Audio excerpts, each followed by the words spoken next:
సగరా నీకు అపారమైనటువంటి తేజస్సు కీర్తి కలగాలని ఆశీర్వచనం చేస్తున్నాను. దీనితో పాటుగా నీ ఇరువురు భార్యలలో ఒకరికి వంశకరుడైన కుమారుడు జన్మిస్తాడు. ఆ మాటలు చూడండి ఎలా ప్రయోగిస్తారో. ఒకరికి వంశకరుడైన కుమారుడు. వంశకరుడంటే వాడి వలన వంశము వంశము వంశము వంశము నడుస్తుంది అలా ముందుకి. కొడుకులు కొడుకులకి కొడుకులు కొడుకులకి కొడుకులు మనవలు మనవలకి మునిమనవలు అలా నడుస్తూ వెడుతుంటుంది. అది చూడాలి తండ్రి. అలా ఎంతమందిని చూస్తే అది మహదైశ్వర్యం. తండ్రికి మహదైశ్వర్యం ఏది అంటే తన వంశము యొక్క ఉన్నతిని తాను చూసుకోవడం. అందుకని నీకు వంశకరుడైనటువంటి కుమారుడు ఒక భార్యకి జన్మిస్తాడు. మహోత్సాహవంతులైనటువంటి 60,000 మంది కుమారులు ఒక భార్యకి జన్మిస్తారు. అంతే చెప్పాడు భృగువు. కానీ ఆర్తి పెరిగిపోయింది ఇద్దరు భార్యలకి. ఎవరికి 60,000 మంది కుమారులు పుడతారు, ఎవరికి వంశకరుడైన కుమారుడు పుడతారని ఇద్దరు గభాలన లేచి అడిగారు భృగువుని. మహానుభావ, మాలో ఎవరికి వంశకరుడైన కుమారుడు జన్మిస్తాడు, ఎవరికి 60,000 మంది సంతానం జన్మిస్తారు? ఆయన ధర్మవేత్త, ఆయన ఎందుకు నిర్ణయం చెయ్యాలి?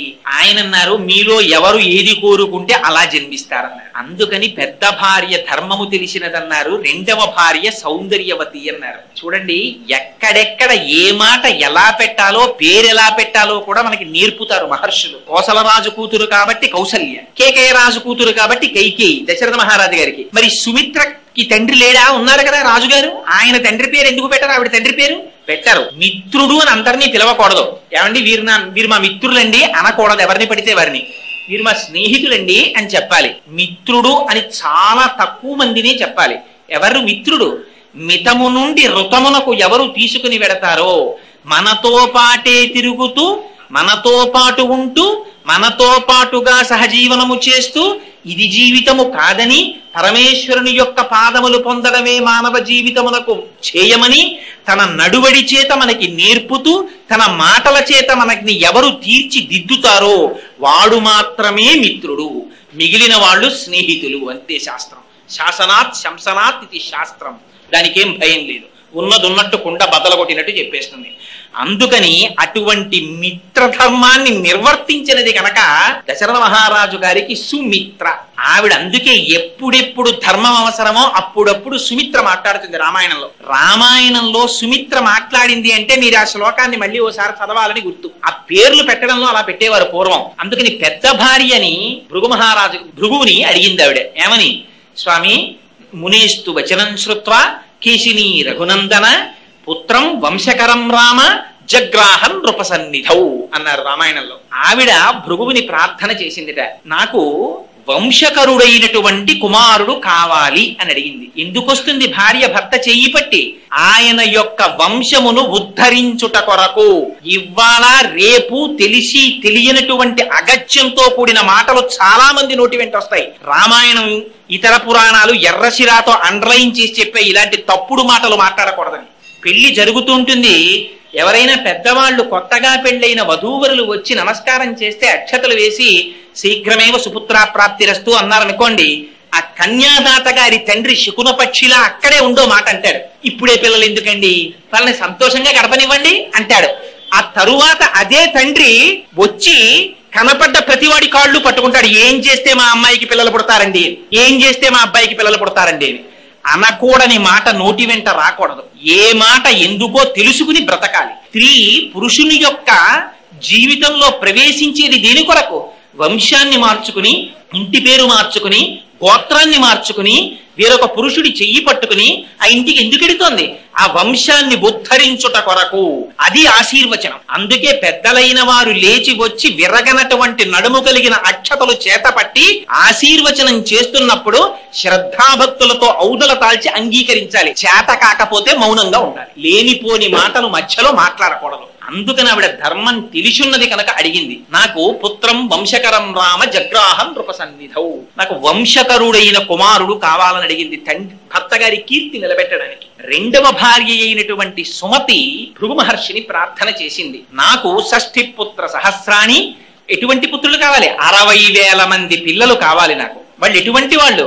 మహోత్సాహం కీర్తిమతో జగ్రాహ సుమతి సుతాం. 60,000 మంది మహా ఉత్సాహవంతులైనటువంటి కొడుకులు కావాలని. ఇవన్నీ నేను ఇంకా లోపలికి వ్యాఖ్యానం చేస్తే కొందరి మనస్సులు బాధపడతాయి. అందుకని నేను చెప్పట్లేదు కానండి, కొంచెం జాగ్రత్తగా అర్థం చేసుకోవాలి ఆ శ్లోకాన్ని. మహోత్సాహులైన పిల్లలు 60,000 మంది కావాలి. అలాగేనన్నారు మహర్షి. విడతీశారు, సంతానం అంటే ఎలా ఉంటుందో చూపించారు.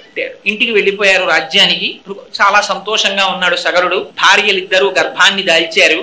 పెద్ద భార్య అయినటువంటి కేశినికి ఒక కుమారుడు జన్మించాడు. ఆయనని అసమంజసుడు అని పేరెట్టారు. ఆ పేరు చూడండి, అసమంజసంగా ఉందండి మీరు చెప్పింది అంటాం. ఆయన పేరు అసమంజసుడు. రెండవ భార్య అయినటువంటి సుమతికి ఒక మాంసఖండం పుట్టింది. దాంట్లో 60,000 మంది చిన్న చిన్న పిల్లలు వచ్చారు. అందులోంచి ఋషి వాక్యం ఎక్కడికి పోతుంది? దీక్ష తీసుకున్నవాడు, నిత్య తపస్వి, ఎల్లకాలముల యందు మంత్రార్థమును లోపల తిప్పుతూ ఉండేటటువంటి స్వభావం ఉన్నవాడు, త్రికాల సంధ్యావేది, వేదం చదువుకున్నవాడు, నిరంతరం వేదాన్ని పలుకుతూ ఉండేవాడు. అటువంటి వారి నోటి వెంటొచ్చినటువంటి మాట సత్యం అవుతుంది. వాళ్ళు సత్యం చెప్పడం కాదు, వాళ్ళు చెప్పినది సత్యం అవుతుంది. శంకర భగవత్పాదుల సౌందర్యలహరిలో జపో జల్ప శిల్పం సకలమపి ముద్రా విరచన అని వర్ణిస్తారు ఆ శ్లోకంలో. అందుచేత మహర్షి చెప్పారు, అదే జరిగింది. 60,000 మంది పిల్లలు ఒక మాంసఖండంలోంచి వచ్చారు. వాళ్ళు మరీ చిన్నవాళ్ళు, ఎలా బ్రతుకుతారని ఇప్పుడు మనం అంటున్నామే, ఏదో పిల్లలందరినీ తీసుకెళ్లారండి, ప్రిమిచ్యూర్డ్ బర్త్, అందుకని ఏదో ఆ గదిలో పెట్టారు పెంచారని మనం అంటామే. ఆ ప్రక్రియ అంతా రామాయణంలో చెప్పారు. ఈ 60,000 మంది పిల్లల్ని తీసుకెళ్లి నీతి భాండములలో పెట్టారు. పెట్టి ఆ పిల్లల్ని పెంచారు దాదులు. పెంచితే 60,000 మంది పెద్దవాళ్ళు అయ్యారు. ఇటు అసమంజసుడు పెద్దవాడయ్యాడు. ఈ 60,000 మంది పిల్లలు మహోత్సాహులు అయ్యారు. వాళ్ళకి ఏమిటి? అన్నింటికీ ఉత్సాహమే. ఇది చెయ్యడమా చేయకపోవడమా వివేకం కాదు. ఇలా అనేటప్పటికీ ఉత్సాహం అంతే, చేసేయడమే. ప్రతిదానికి ఉద్రేకమే, అటువంటి స్వభావం. దాంతో వీళ్ళు మహోత్సాహం కీర్తిమతో జగ్రాహ సుమతి సుతాం, అటువంటి పిల్లలు పుట్టారు. అందుకని ఇటుపక్క అసమంజసుడు పెద్దవాడయ్యాడు. పేరే అసమంజసుడు కదండి, ఆయనకి యోగ దృష్టి ఉంది. తర్వాత చెప్తారు రామాయణంలో దాన్ని. ఆ అసమంజసుడికి ఒక విచిత్రమైన లక్షణం ఉండేది. పిల్లలందరినీ పిలిచేవాడు రాజ్యంలో ఉన్న వాళ్ళని. ఒరే రండిరా, మనందరం సరయూ నది ఒడ్డుకెళ్ళి ఆడుకుందాం అనేవాడు. ఆ పిల్లలందరూ పాపం ఈ అసమంజసుడి వెనకాతల వెళ్ళేవారు. పిడితే ఈ పిల్లలందరినీ ఆ నదిలో తోసేసి వాళ్ళ మీదకెక్కి తొక్కి చంపేసేవాడు. వాళ్ళు ఊపిరి ఆడక చచ్చిపోయేవారు. సంతోషపడిపోయి ఇంటికి వచ్చేసేవాడు. ఇది చూశారు చాలా కాలం ప్రజలు. వెళ్ళి రాజుగారికి చెప్పారు, అయ్యా మీ కుమారుడు చేసినటువంటి అకృత్యము వలన మా పిల్లలు ఎందరో సరయూ నదిలో మరణిస్తున్నారు. ఇది సగర చక్రవర్తి అంటే. లేకపోతే మహర్షుల చేత చెప్పబడవు ఆ చరిత్రలు. ఇతరులకి ఎటువంటి శిక్షో తన కుమారుడికి అటువంటి శిక్ష. అట్లా రాజ్యములో ఉండేటటువంటి ప్రజలకి ఉపద్రవాన్ని తీసుకొస్తూ ప్రవర్తిస్తున్నాడు కనుక ఏవం పాప సమాచార సజ్జన ప్రతిపాదక పౌరాణామహితో ముక్తో పుత్రో నిర్వాసిత పురాన్ అన్నారు. వెంటనే రాజ్య బహిష్కారం విధించాడు సగరుడు. నువ్వు రాజ్యంలోంచి వెళ్ళిపో అరణ్యాల కన్నాడు. వెళ్ళిపోయాడు అసమంజసు. ఆయనకొక కుమారుడు ఉన్నాడు, వంశకరుణ్ణి కదండి కోరుకుంది మరి, అందుకని అంశుమంతుడు. ఆ అసమంజసుని యొక్క కుమారుడి పేరు అంశుమంతుడు. ఆ అంశుమంతుడు మాత్రం సగర చక్రవర్తి దగ్గర ఉండిపోయాడు. అసమంజసుడు అరణ్యములకు వెళ్ళిపోయాడు. చాలా కాలం అయిపోయింది, పెద్దవాడైపోయాడు సగర చక్రవర్తి. ఆయనకి అశ్వమేధ యాగం చెయ్యాలనిపించింది.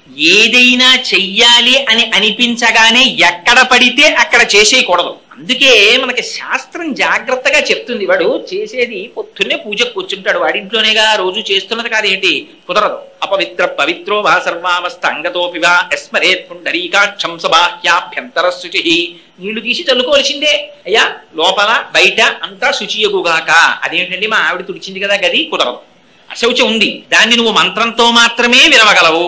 మా ఇంట్లో భూతాలు ప్రేతాలు రావండి, హనుమవి పెద్ద పెద్ద విగ్రహాలు పెట్టాం, కుదరదు. ఉత్తిష్టంతో భూత పిశాచాః ఏతే భూమి భారకాః చెప్పవలసిందే, దాంతో పాటు వస్తాయి. అందుకని శాస్త్రం అలాగే మాట్లాడింది. అందుచేత వంశకరుడైనటువంటి కొడుకు కనుక అంశుమంతుడు ఉన్నాడు. ఆ అంశుమంతుడితో అశ్వమేధ యాగం చేయాలంటే ఎక్కడ చెయ్యాలని ఆలోచించాడు. ఎక్కడ పడితే ఎక్కడ, ఏది పడితే అది చెయ్యడం కుదరదు. అందుకని అవతల హిమవత్ పర్వతానికి ఇవతల వింధ్య పర్వతానికి మధ్యలో ఉన్న ప్రదేశాన్ని ఆర్యావర్తము అంటారు. అది యజ్ఞభూమి, పరమ పవిత్రమైనటువంటి భూమి. జటావల్లభుల పురుషోత్తం గారు మహానుభావుడు వ్యాఖ్యానం చేశారు ధర్మమంజరిలో. నిజంగా అసలు భారతదేశంలో ఇటువంటి యజ్ఞభూమిలో పుట్టడమే మన అదృష్టం అన్నారు. అందుకని ఇది యజ్ఞభూమి కనుక సగర చక్రవర్తి ఆ ఆర్యావర్తంలో అశ్వమేధయాగం చెయ్యాలని తలపెట్టాడు. దీక్షితుడై రాజు కూర్చున్నాడు. గుర్రాన్ని విడిచిపెట్టారు. దానికి 60,000 మంది కుమారులు సగరుల్ని పిలిచాడు సగర చక్రవర్తి. మీరు 60,000 మంది ఉన్నారు, మీరందరూ కలిసి ఒక పని చెయ్యండి. ఇంద్రుడు ఎక్కడో దాచుంటాడు భూమి మీద. 60,000 యోజనముల విస్తీర్ణము కలిగినటువంటి ఈ భూమండలాంతంతటినీ కూడా మీరు ఒక్కొక్కరు ఒక్కొక్క యోజనం చొప్పున వెతికేయండి. ఎలా వెతికేస్తారో తెలుసా?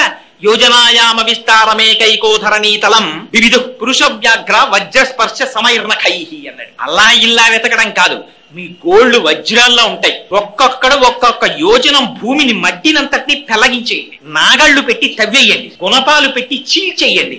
ఎక్కడ దాచాడో వెతికి గుర్రాన్ని పట్టండి. మొత్తం భూమండలం వెతికేయండి, బయలుదేరండి అన్నాడు. 60,000 మంది బయలుదేరారు తండ్రి శాసనానికి. యోజనాయామ విస్తారమేకైకో ధరణీతలం, భూమినంతటినీ చీల్చేస్తున్నారు, గుణపాలు పెట్టి తవ్వేస్తున్నారు, గోళ్లతో విచ్చేస్తున్నారు. ఇది చూశారట దేవతలు. చూసి దేవతలందరూ పరుగున బ్రహ్మగారి దగ్గరికి వెళ్ళారట. ఎందుకంటే వాళ్ళు అలా చేస్తే వీళ్ళు వెళ్ళడం ఎందుకు అంటే, మనం చాలా జాగ్రత్తగా గుర్తు పెట్టుకోవాలి ఈ రహస్యాలు. కొందరికి ఒక అలవాటు ఉంటుంది, వాడు ఉట్టినే కూర్చుంటాడు, తృణములను గిల్లేస్తుంటాడు. ఇలా కూర్చుంటాడు, అక్కడే ఉన్న గడ్డి పరకల్ని తుప్పేస్తూ ఉంటాడు. ఒక్కొక్కడు మాట్లాడుతుంటాడు, అక్కడ ఉన్న కొమ్మ వంచి ఆకు తుంపేస్తాడు, ఒకడు మొగ్గ తుంపేస్తాడు. దానికి ఏమీ శాస్త్రంలో నిషిద్ధం, అనవసరంగా ఏదీ చేయకూడదు. 60,000 మంది 60,000 యోజనముల భూమిని నిష్కారణంగా దున్నేసి తీసేస్తున్నారు భూమి. అందుకని వెళ్ళారు వాళ్ళు. భూమి యొక్క స్థితి మారిపోతోంది. ఎంతమంది వెళ్ళారట? 12 మంది ఆదిత్యులు వెళ్ళారు, ఏకాదశ రుద్రులు వెళ్ళారు. 12, 11, 23, 23 దాంతో పాటుగా అష్ట వసువులు వెళ్ళారు. 23, 8, 31. 2 అశ్వినీ దేవతలు వెళ్ళారు. 33. ఆ 33 కోట్ల దేవతలు. అంటే మొత్తం దేవతాగణాలన్నీ వెళ్ళాయి. ఇది మనం చాలా జాగ్రత్తగా జ్ఞాపకం పెట్టుకోవలసిన మాట. ఎందుకంటే ఇంతలా రాయడం అసలు అంటే, పోతన గారు భాగవతంలో ఓ మాట అంటారు, పరహితము చేయునెవ్వడు పరమహితుండగును భూత పంచకమునకున్ పరహితమే పరమధర్మము పరహితునకు నెదురు లేదు కర్వేందుముఖి. పంచభూతముల చేత మనం బ్రతుకుతూ ఉంటాం. అటువంటి పంచభూతములను నిష్కారణముగా ఎవడు హింసిస్తాడో వాడు కూడా ఆ పంచభూతముల చేతనే బాధింపబడతాడు. పొద్దున్నే ప్యాసింజర్ ఎక్కుతారు, చక్క చల్లటి గాలేస్తుంటుంది. ఇలా కిటికీ అద్దం విప్పి, అమ్మయ్య ఇంత సస్యకేదారాల సరసగాంధారాలు అని దాని మించొచ్చే గాలి పీలుస్తూ వెడుతుంటే గభాలన నోట్లో పెట్టుకుని శ్వేతకాష్ఠాన్ని వెలిగిస్తాడు ఒకడు. అంతే, దాంట్లోంచి ఎక్కడ లేని పొగ. నువ్వు అన్నం తిన్నావా అని అడగడు ఎదురువాడిని, నువ్వు మంచినీళ్లు తాగావా అని అడగడు, నువ్వు కాఫీ తాగావా అని అడగడు. ఇక్కడ మాత్రం పంక్తి లోపం ఉండదు, పెట్టె తీసి చేతి ముందు ఎడతాడు. వాడు కూడా నియమభేదం లేకుండా గబగబా వాడు కాలుస్తాడు. కానీ నీ వెనక కూర్చున్నవాడి పరిస్థితి, పసిపిల్లలున్నారు, తల్లులున్నారు, ఆడవాళ్ళున్నారు, పొద్దున్నే కడుపులో తిప్పితే బాధపడేవాడు ఉన్నాడు. నీ నోట్లోకి పీల్చి నువ్వు వదిలిన ఎంగిలి గాలి వాడు పీల్చాలా?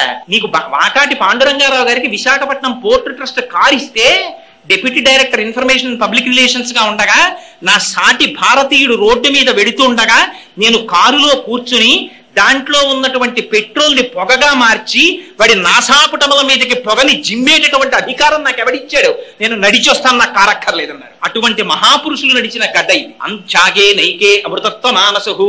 నిష్కారణంగా దేని జోలికి వెళ్ళకూడదు. అందుకని దేవతలు పరిగెత్తారు బ్రహ్మగారి దగ్గరికి. ఏమి ఇలా చేస్తున్నారు వీళ్ళందరని అడిగారు. అడిగితే ఆయన అన్నాడు, కాపిలం రూపమాస్థాయ ధారయత్యరిషం ధరాం తస్య కోపాగ్నినా దగ్ధ ఈ సగరాత్మజాహ.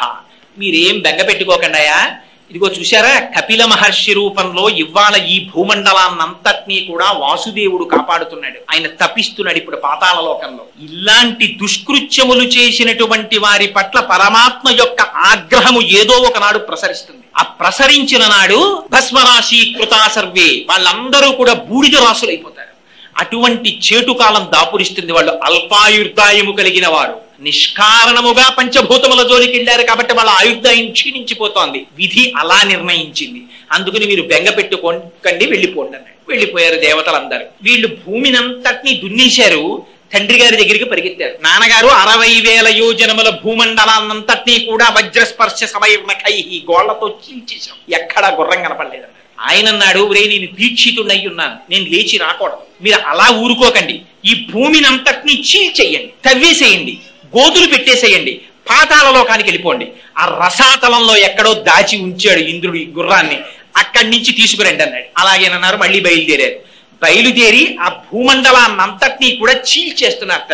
చీల్చి గోతులు తవ్వి లోపలికి వెళ్ళారు. సగరుని యొక్క కుమారులైన సాగరుల చేత తవ్వబడినటువంటి గోతులలోకి తర్వాత కాలంలో వచ్చి నిలబడినటువంటి నీటికే సాగరములని పేరు. ఆ తవ్వి వాళ్ళు లోపలికి వెడుతుంటే రాక్షసులు, నాగులు, పన్నగములు, దేవతలు, మనుష్యులు ఎందరో అడ్డొచ్చారు. అందరినీ సంహరించి లోపలికి వెళ్ళిపోయారు. వెళ్ళిపోతుంటే వాళ్ళు మొట్టమొదట తూర్పు దిక్కుకి వెళ్ళారట.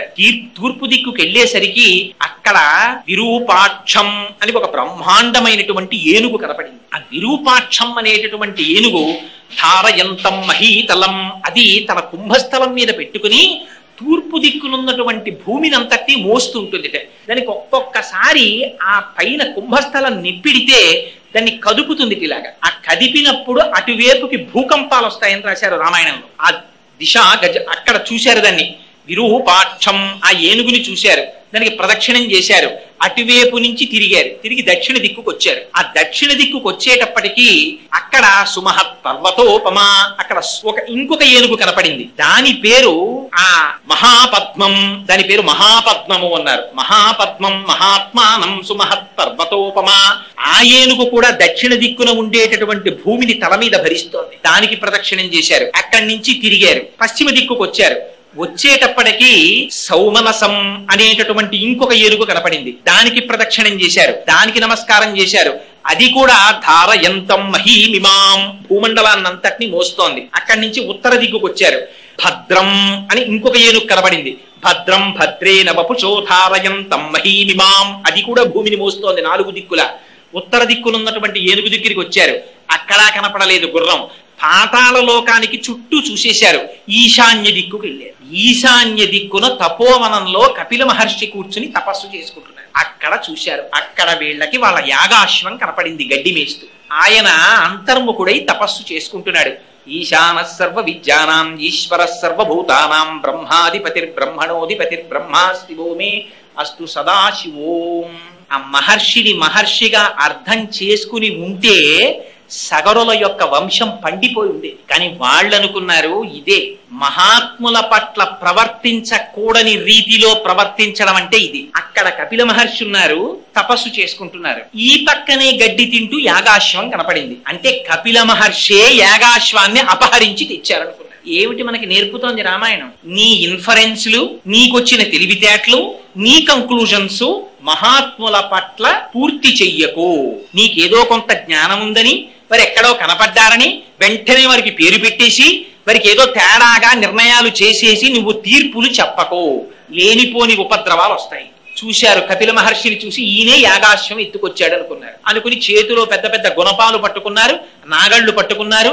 ఆ చేతులతోటి మహాదుర్మాత్ముడు, దుర్మార్గుడు ఈ కపిల మహర్షిని హింసించండి అని చెప్పి ఆయన మీదకెళ్ళి పడిపోదామని పరిగెడుతున్నారు 60,000 మంది. చూశారు. శ్రుత్వాతు వచనం తేషాం కపిలో రఘునందన రోషేన మహతావిష్టో హుంకారమకరోత్తద తస్య కోపాగ్నినా దగ్ధా భవిష్యంతి నృపాత్మజాః. ఆయన భస్మరాశి కృతా సర్వే సాగు కాకుచ్చ సకరాత్మజాః.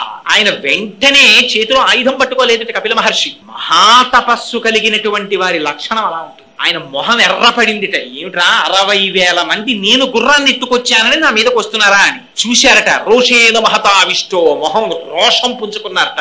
హుంకారమకరోత్తదా, హాయ్ అని పెద్ద హుంకారం చేశారట. సుందరకాండలో చెప్తారు, ప్రమమాధోరసాకాంక్షి కీచిత్తస్య నినాదేన తత్రైవ పతితా భువి. హనుమ ఒక్క పెద్ద నాదం చేశారంటే 10,000 మంది రాక్షసులు చచ్చిపోయారు. అలా ఒక్కసారి హుంకారం చేశారు కపిల మహర్షి. చేసేసరికి ఈ 60,000 మంది సగరులు కూడా బూడిద రాశులై పడిపోయారు. పడిపోయేటప్పటికీ ఆశ్చర్యపోయారు అందరూ. కపిల మహర్షి యొక్క తేజస్సు నుంచి ఉద్భవించినటువంటి కోపాగ్ని చేత కాలి బూడిదైపోయారు. ఈ వార్త ఎంతో కాలం నుంచి ఎదురు చూస్తున్నారు. ఈ సగరులు తిరిగి వస్తారు, గుర్రాన్ని పట్టుకొస్తారని. వీళ్ళు రారు, అక్కడ యజ్ఞం పూర్తవదు. చూశాడు సగరుడు, మళ్ళీ పిలిచాడు అంశుమంతుడిని. ఈ మాట నువ్వెళ్ళు పాతాళానికి. కానీ ఒకటి జాగ్రత్త, వెళ్ళేటప్పుడు నీకు విరోధులైన వారుంటారు కాబట్టి ఖడ్గాన్ని, బాణాల్ని, ధనస్సుని పట్టుకుని బయలుదేరు. పూజనీయులైనటువంటి వ్యక్తులు కనపడినప్పుడు మాత్రం వారిని పూజించి నమస్కరించి మాత్రమే వెళ్ళు. ఎవరిని పడితే వారిని వేధించి మాత్రం ప్రయాణించకని చెప్పాడు. బయలుదేరి తన ముందు తన తండ్రులైనటువంటి సగరులు ఎలా వెళ్ళారో అలాగే రసాతలానికి బయలుదేరాడు. సరే, మొట్టమొదటే కనపడింది ఆ విరూపాక్షం అనేటటువంటి ఏనుగు కనపడింది. ప్రదక్షిణం చేసి నమస్కారం చేశాడు. చెయ్యగానే ఆ విరూపాక్షం ఆశీర్వచనం చేసింది. అక్కడ నుంచి దక్షిణ దిక్కుకొచ్చాడు సగరుల్లాగే. అక్కడికొచ్చి అక్కడ ఉన్నటువంటి ఆ మహాపద్మం అనేటటువంటి ఏనుగుకి ప్రదక్షిణం చేసి నమస్కారం చేశాడు. అదే ఆశీర్వచనం చేసింది. ఆ తర్వాత మిగిలిన ఏనుగులకి నమస్కారం చేశాడు. ఈశాన్య దిక్కుకు వెళ్ళాడు. కపిల మహర్షి ఆశ్రమం కనపడింది, గుర్రం కనపడింది. వెంటనే ఒక నమస్కారం చేశాడు. చేసి ఆ గుర్రాన్ని తీసుకొద్దామని దగ్గరికి వెళ్ళాడు. 60,000 మంది యొక్క భస్మరాశులు కనపడ్డాయి. వల ఏడిచాడు. అయ్యయ్యో, నా తండ్రులు 60,000 మంది బూడిదైపోయారు. వీళ్ళకి ఉత్తరగతులు లేవు. ఎందుకని? క్రోధాగ్ని చేత సంహరింపబడ్డారు. అందుకని ఊర్ధ్వలోకాలు లేవు, ఇటు అధోలోకాలు లేవు. ఆ మధ్యలో అంతరిక్షంలో ఎక్కడో వేలాడుతుంటారు. వీళ్ళకి ఉత్తమ గతులు కల్పించాలి. ఎందుకు ఈ మాట? రామాయణంలో కొన్ని తరాల వరకు తప్పించారు దీనికోసం. ఎందుకో తెలుసా అండి? కొడుకై పుట్టినటువంటి వాడి లక్షణము తండ్రి గారి దగ్గర డబ్బట్టుకుపోవడం, తండ్రి గారి ఆస్తి పంచుకోవడం కాదు. మరి ఏమిటి కొడుకు యొక్క లక్షణము? తండ్రికి ఉత్తమ గతులు కల్పించుట, తన కొడుకై పుట్టినందుకు. అందుకని కొడుకు అటువంటి వాడికే పుత్రుడని పేరు. అందుకని చూశాడు, అయ్యో మా తండ్రులకు నేను ఎలా ఉత్తమ గతులు కల్పిస్తానని బాధపడ్డాడు. అని గబగబా వెళ్ళి అక్కడ నీళ్లు కనపడలేదు, తర్పణలు ఇవ్వాలి. పరిగెత్తుకెళ్ళి నీళ్లు తెద్దామని వెడుతున్నాడు. అక్కడి నుంచి వెంటనే ఒక్కసారి మేనమామ గారైనటువంటి గరుత్మంతుడు మాట్లాడాడు కనపడి. అయ్యో నాయనా, వీళ్ళు మరణించినటువంటిది సామాన్యమైనటువంటి దోషం చేత మరణించలేదు, మహానుభావుడైన కపిల మహర్షి యొక్క ఆగ్రహం చేత మరణించారు. వీళ్ళకి సామాన్య జలాలతో తర్పణ కుదరదు. హిమవంతుని యొక్క పెద్ద కుమార్తె అయిన గంగమ్మ తల్లిని తీసుకొచ్చి ఆ గంగా జలాలతో వీళ్ళకి తర్పణ ఇవ్వాలి. ఆ గంగ వీళ్ళ భస్మరాశుల మించి ప్రవహించాలి. అప్పుడు వీళ్ళకి ఉత్తమ గతులు వస్తాయి. అప్పటి వరకు రావన్నాడు. చూశాడు, విన్నాడు.